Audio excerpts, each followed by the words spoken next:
नमस्कार, जनता टेलिभिजनको खेलकुद सम्बन्धी कार्यक्रम स्पोर्ट्स विकमा स्वागत छ। म राधिका गेलाल। स्पोर्ट्स विकमा हामी साताभर देश र देश बाहिर भएका खेलकुद गतिविधिबारे चर्चा गर्छौं। हामी जितको कथा मात्र भन्दैनौं, हारको कारण पनि खोतल्छौं। हामी समस्या मात्र उठाउँदैनौं, सम्भावित समाधान पनि बताउँछौं। कार्यक्रम स्पोर्ट्स विकमा नेपाल र बंगलादेश बीचको मैत्रीपूर्ण खेलमा बंगलादेश फुटबल संघले रङ्गशालामा दर्शकलाई प्रवेश गराउने भएको छ। संघले फिफा र एएफसीको गाइडलाइन अनुसार दर्शकलाई प्रवेश गराउने निर्णय गरेको हो। नेपालले बंगलादेशसँग कार्तिक 28 गते र मङ्सिर 2 गते गरी 2 मैत्रीपूर्ण खेल खेल्दैछ। नेपाल र बंगलादेश बीचको मैत्रीपूर्ण खेलमा बंगलादेश फुटबल संघले रङ्गशालामा दर्शकलाई प्रवेश गराउने भएको छ। बंगलादेश फुटबल संघले नेपाल र बंगलादेश बीचको मैत्रीपूर्ण खेलका लागि रङ्गशालामा फिफा र एएफसीको गाइडलाइन अनुसार दर्शकको प्रवेश गराउने निर्णय गरेको हो। कोरोना भाइरसका कारण दक्षिण एसियाली देशमा अहिलेसम्म रङ्गशालामा दर्शक प्रवेश गराइएको छैन। तर बंगलादेश फुटबल संघले सरकारी अनुमतिपछि रङ्गशालामा दर्शकलाई प्रवेश गराउने भएको हो। मुजिब वर्ष फिफा अन्तर्राष्ट्रिय फुटबल सिरिज नाम दिएको 2 खेलको प्रतियोगितामा विशिष्टको टिकट 500 टाका राखिएको छ भने साधारणतर्फ 100 टाका मूल्य निर्धारण गरिएको छ। रङ्गशाला आउने दर्शकले फिफा र एएफसीको गाइडलाइन्स अपनाउनु पर्नेछ। यसका साथै संघले बंगलादेशले नेपालसँगको 2वटा खेलपछि कतारको 2 क्लबसँग पनि मैत्रीपूर्ण खेल खेल्ने बताएको छ। नेपालले बंगलादेशसँग पहिलो मैत्रीपूर्ण खेल कार्तिक 28 गते अर्थात् आउँदो शुक्रबार खेल्नेछ भने दोस्रो खेल मङ्सिर 2 गते खेल्नेछ। ढाका स्थित बगबन्धु राष्ट्रिय रङ्गशालामा हुने मैत्रीपूर्ण नेपाली समय अनुसार साँझ 5:15 बजे सुरु हुनेछ। नेपाली फुटबल टिमका प्रशिक्षक बालगोपाल महर्जनले कोरोनाका कारण केही समस्या देखिए पनि नेपाली टिमले राम्रो नतिजा ल्याउने विश्वास व्यक्त गरेका छन्। My team's doing practice not enough sufficient time due to the COVID-19 and our league festivals. Just recently 1 week before the festival season, but I hope little bit we have more days to practice here. Maybe meditation and maybe good performance, good results. I hope for that. यस्तै कप्तान किरण चेम्जोङले नेपाल र बंगलादेशको स्तर समान रहेकोले पनि मैत्रीपूर्ण खेलमा तीव्र प्रतिस्पर्धा हुने बताउनुभयो। उहाँले बंगलादेशसँग मैत्रीपूर्ण खेल खेल्न पाएको अवसरलाई सदुपयोग गर्न नेपाली टोली सक्षम रहेको बताउनुभयो। It was very difficult situation around the world going on right now, but we get chance to play after 7-8 months. We got chance to play with 2 friendly match against Bangladesh, which is really good because of it's been 7-8 months no domestic football in both countries. So definitely this match will help to resuming football own country. So definitely we are excited to play with the Bangladesh team as well. FIFA विश्वकप छनौटको दोस्रो चरण खेलिरहेको नेपालले तयारीका लागि मैत्रीपूर्ण खेल खेल्न लागेको हो। नेपालले साफ च्याम्पियनसिपपछि बंगलादेशसँग खेलेको छैन। 2075 सालको भदौमा ढाकामा भएको साफको समूह चरणमा नेपालले बंगलादेशलाई 2-0 ले हराएको थियो। विश्वकप छनौटमा नेपाल समूह बीमा रहेको छ भने बंगलादेश समूह ईमा रहेको छ। सरकारले विगत 9 महिना यता बन्द रहेको घरेलु खेलकुद गतिविधि सञ्चालन गर्न अनुमति दिएको छ। सोमबार बसेको मन्त्री परिषद बैठकले स्वास्थ्य प्रोटोकल अपनाएर अन्तर्राष्ट्रिय खेलको प्रशिक्षण लगायत घरेलु खेलकुद गतिविधि सञ्चालन गर्न दिने निर्णय गरेको हो। सरकारको अनुमति पाएपछि नेपाली राष्ट्रिय क्रिकेट टिमले आगामी मङ्सिर 10 गतेबाट प्रशिक्षण सुरु गर्ने भएको छ। सरकारले विगत 9 महिना यता बन्द रहेको घरेलु खेलकुद गतिविधि सञ्चालन गर्न दिने भएको छ। स्वास्थ्य प्रोटोकल अपनाएर अन्तर्राष्ट्रिय खेलको प्रशिक्षण लगायतका घरेलु खेलकुद गतिविधि सञ्चालन गर्न दिने निर्णय सोमबार बसेको मन्त्री परिषदको बैठकले गरेको हो। मन्त्री परिषदको बैठकमा युवा तथा खेलकुद मन्त्री जगत बहादुर विश्वकर्माले गरेको प्रस्तावमा प्रधानमन्त्री लगायत सबै मन्त्रीहरू सहमत भएका थिए। कोरोना भाइरसको संक्रमण रोकथाम तथा नियन्त्रणका लागि चैत 11 गतेदेखि लागू गरिएको देशव्यापी लकडाउन यता नेपाली खेलकुद गतिविधि ठप्प छ।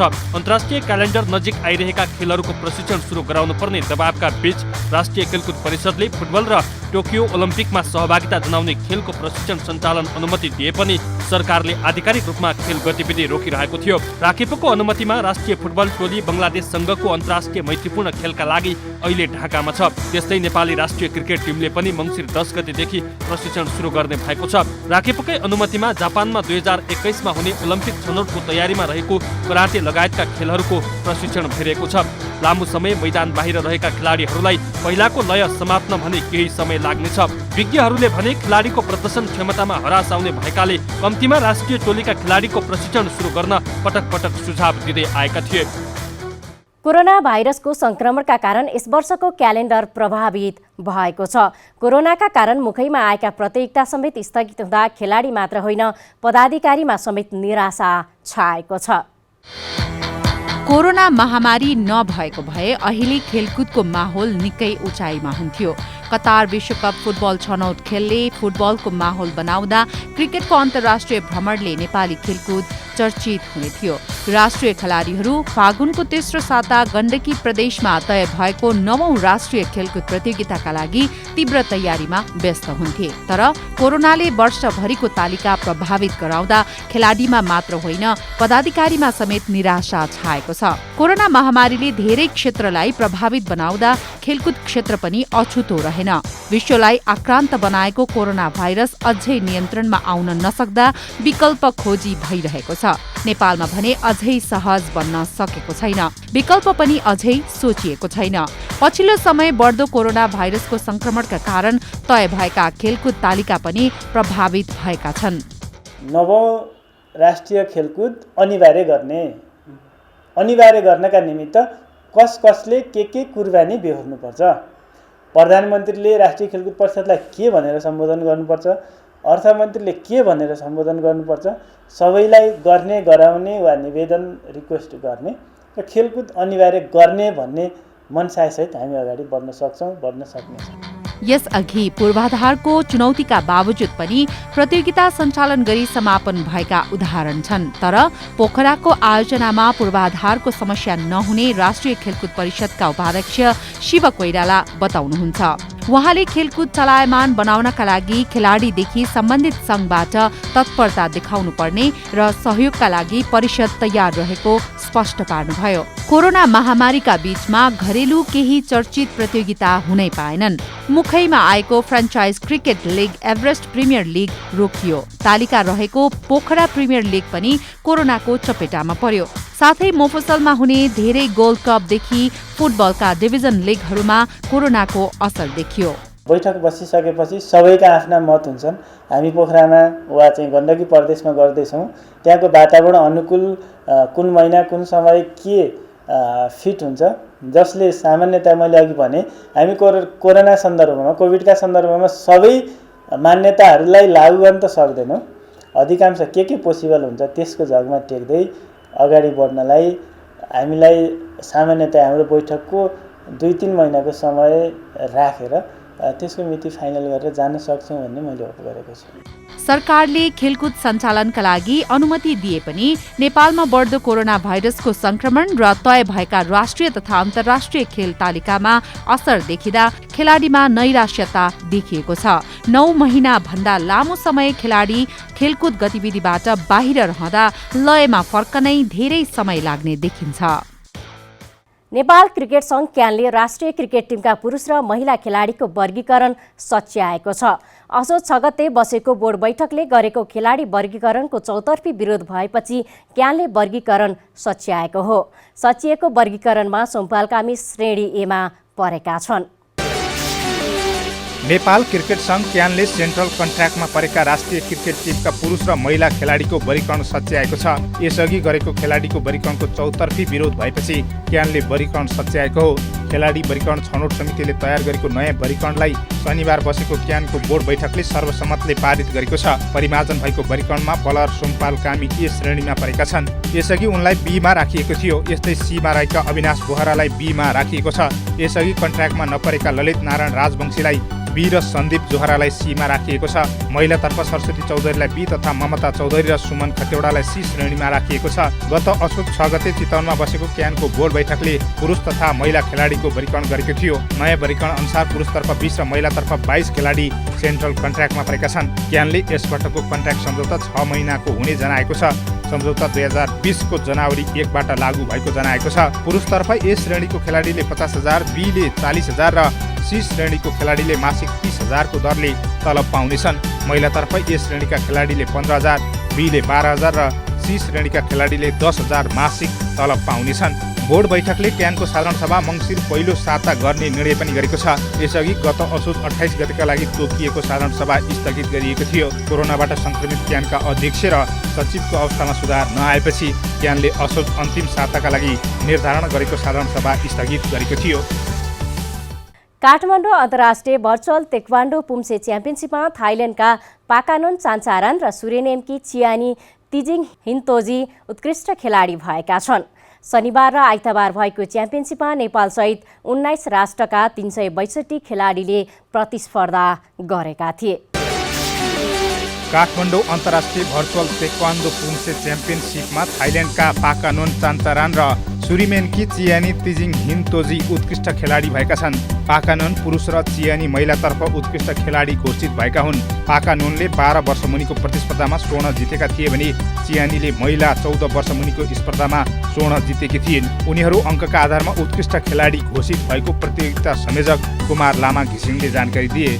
उत्कृष्ट पुरुष तथा महिला खेलाडीले जनै $100 पुरस्कार पाउनेछन्। पुरुषतर्फको पुरस्कारको प्रायोजन एभरेस्ट तेक्वान्डो एकाडेमी हङकङका संस्थापक रविन कुमार नाल्बोले गरेका छन्।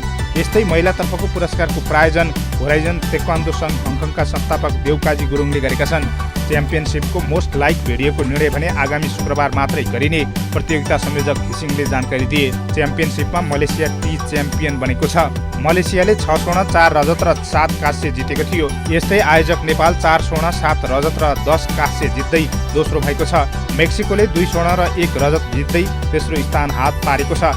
च्याम्पियनसिपमा नेपालसहित 19 राष्ट्रका 362 खेलाडीले प्रतिस्पर्धा गरेका थिए। च्याम्पियनसिपमा नेपालका 190 र Hong Kong, Malaysia, Sri Lanka, Bharat, Myanmar, Macau, Suriname, Thailand, Mexico, Australia, Japan, Nigeria, Bangladesh, Timor, बेलायत, दक्षिण कोरिया, फिलिपिन्स र कम्बोडियाका 171 खेलाडीले सहभागिता जनाएका थिए। च्याम्पियनसिपमा महिला र पुरुष गरी 18 उमेर समूहमा प्रतिस्पर्धा भएको थियो।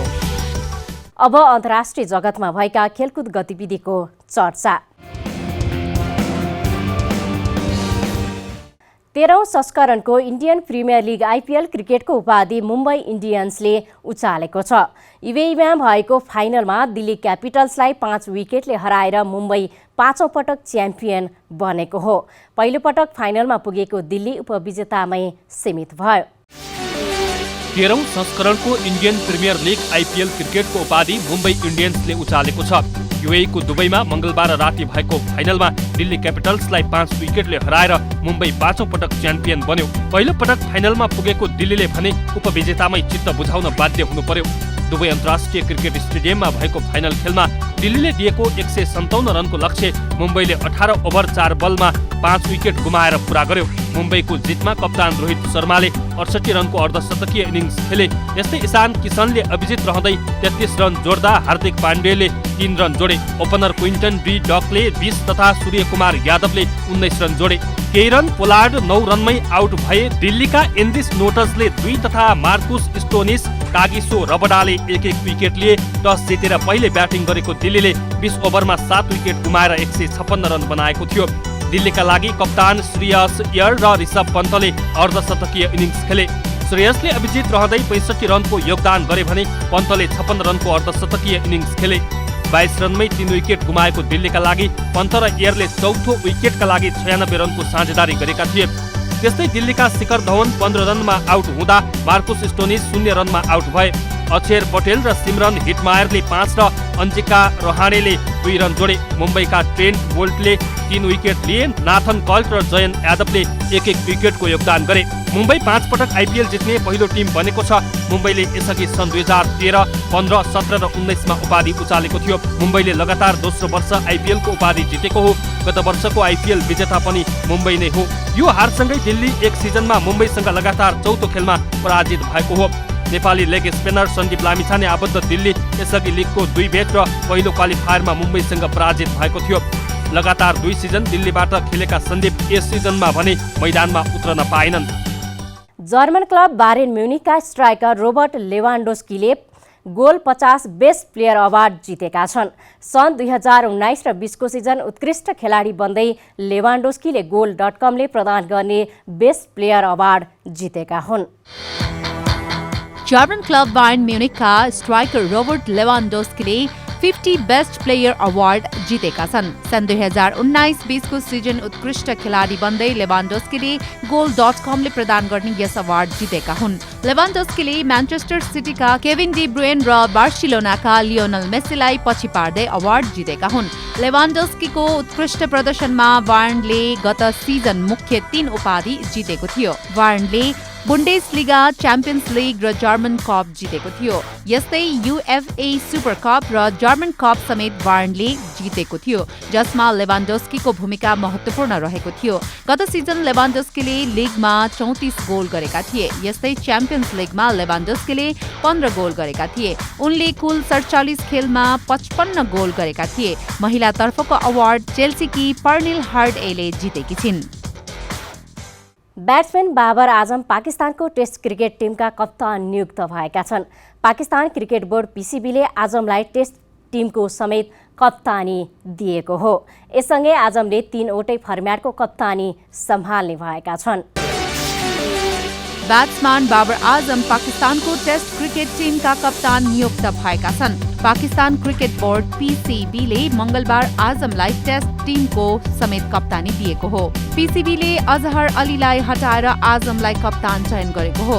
यससँगै आजमले 3वटै फर्म्याटको कप्तानी सम्हाल्ने भएका छन्। यसअघि 26 वर्षीय ब्याट्सम्यान टी20 र 1 दिवसीय टिममा कप्तान रहेका थिए। आजमको कप्तानीमा मंगलबार मात्र पाकिस्तानले जिम्बाब्वे विरुद्धको टी20 सिरिज क्लिन स्वीप गरेको थियो। यसअघि जिम्बाब्वे विरुद्धको 1 दिवसीय सिरिज समेत पाकिस्तानले जितेको थियो।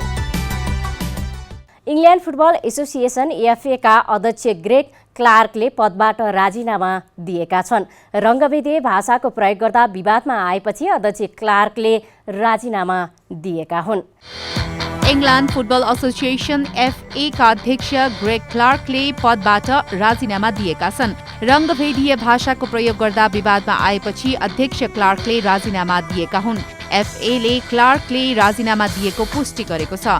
एफएले पिटर म्याककर्मिक अन्तरिम अध्यक्षमा नियुक्त भएको समेत जनाएको छ। 63 वर्षीय क्लार्कले डिजिटल कल्चर मिडिया र खेलकुद कमिटीको बैठकले रङ्गभेदीय भाषाको प्रयोग गरेका थिए। बैठकमा उनले हाई प्रोफाइल कलर्ड फुटबलर्स शब्द प्रयोग गरेका थिए, जसको चौतर्फी आलोचना भएको थियो। क्लार्कले पछि माफी समेत मागेका थिए। बेलायती बिजनेसम्यान क्लार्क सन् 2016बाट एफए का अध्यक्ष रहेका थिए। राष्ट्रिय तथा अन्तर्राष्ट्रिय खेलकुद गतिविधिको अपडेट स्पोर्ट्स विक आजलाई यति नै। नमस्कार।